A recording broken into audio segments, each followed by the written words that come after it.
आज है 6 मई 2024। सब कुछ जो पूरा केस था, जो थोड़ा बहुत श्वेता के उसमें बचा भी हुआ था, वो भी क्लियर हो चुका है। हर तरीके से प्रूव्ड हो चुका है। जितने पॉइंट्स खोले जा सकते थे वो पॉइंट्स खोले जा चुके हैं। एक पिक्चर है, आज ही इसने याद दिलाई मुझे। चैटा का केस मैंने बताया, चैटा के केस में सिर्फ एक लाइन के लिए चैटा को निर्दोष करार दे दिया गया था, जबकि उसी ने मर्डर किया था, है ना। कि ये जो इसके जनता क्रॉकरी वाले का जो मर्डर किया गया है, ये तो कोई कसाई वगैरह टाइप का प्रोफेशनल कर सकता है ना। जबकि कसाई भी था उसमें, है ना। तो कसाई जैसा कर सकता है और ये नहीं कर सकता हिंदू। हिंदू के तो बस की नहीं है, क्योंकि ये मीट का ऐसा कोई काम नहीं कर रहा है, प्रोफेशनल नहीं है ना। तो उसमें निर्दोष करार दे दिया। आंखों देखा जो उसी के परिवार का था, उसे गलत साबित कर दिया। दूसरा एक केसेस ने दिखाया एक और जो है पिक्चर में, जिसमें कुछ पुलिस वाले अमिताभ बच्चन के पास पहुंचते हैं। अमिताभ बच्चन है जज, वो वकील बना हुआ है।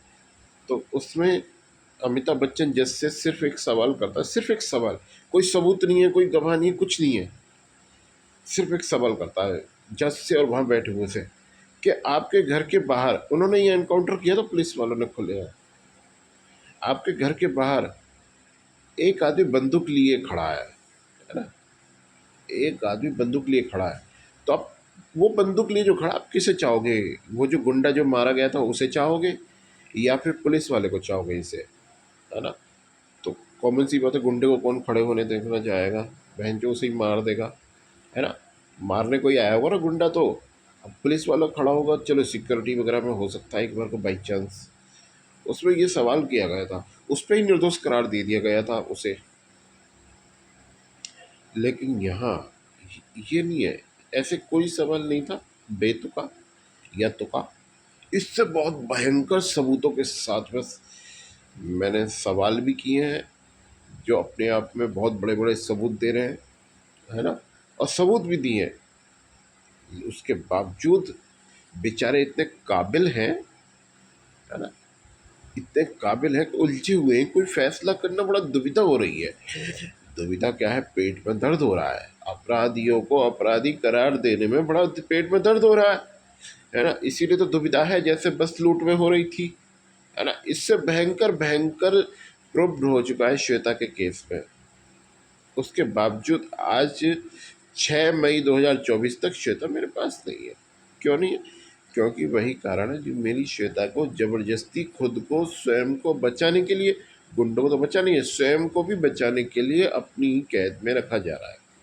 सरकारी कैद में भी, सरकारी कैद की बातें चल रही है, अब तो सरकारी कैद की बात है, सरकारी कैद में रखा जा रहा है ना। तो ये जो इलीगल जो कैद है, इसे चेतावनी समझने की तुम कोशिश करते हो तो समझो, नहीं करते हो तो भी तुम जानो क्या समझोगे। जिस दिन श्वेता मेरे पास होगी, ये जो इलीगल रखा जा रहा है ना, सब कुछ क्लियर होने के बाद भी बड़ा महंगा पड़ेगा। ये मैं बता रहा हूँ, एक एक को, जितने भी है, वो चाहे कोई भी हो, बहुत महंगा पड़ेगा। इतना महंगा पड़ेगा तुम्हारी आत्मा तक रो जाएंगी, है ना। इतना महंगा पड़ेगा कि आखिर रखा जबरदस्ती तो क्यों रखा, क्या तुम्हें, है ना, क्यों रखा? क्योंकि श्वेता का केस पूरे तरीके से क्लियर हो चुका है। हमारे 11 साल बर्बाद किए गए, हम, मेरा पर्सनली गृहस्थ जीवन 11 साल का बर्बाद किया गया है, और हमारे 4 बच्चों के 12 साल। ये सारा समय मैं वापस लेके मानूंगा श्वेता जब मेरे पास होगी। मुझे नहीं पता कैसे दोगी, मुझे नहीं पता कौन कैसे देगा, मुझे तो मेरा समय चाहिए कानून से। मुझे नहीं पता, मैं थोड़ी ठेकेदार हूँ इस बात का, तो मैं सिर्फ छीनना आता है तो मैं थोड़ी बताऊंगा। मैं तो बार बार कह रहा हूँ मुझे दे दो मेरा समय, अब तो छो बचा दो। वो तुम्हारे कान पर जूं नहीं रेंग रही है ना। तो बेटा तुम जानो, तुम्हारा काम जाने, मुझे मेरा सारा समय वापस चाहिए। इतना ध्यान रखना सीरियसली। मुझे नहीं पता कैसे, क्या जजमेंट होंगे, क्या नहीं होंगे, कितनी टीमें बैठेंगी, क्या भसड़ फैलेगी, मुझे नहीं पता। मुझे तो हमारा समय चाहिए और संतान चाहिए, जो मुझसे पैदा होती, मुझे वो संतान चाहिए।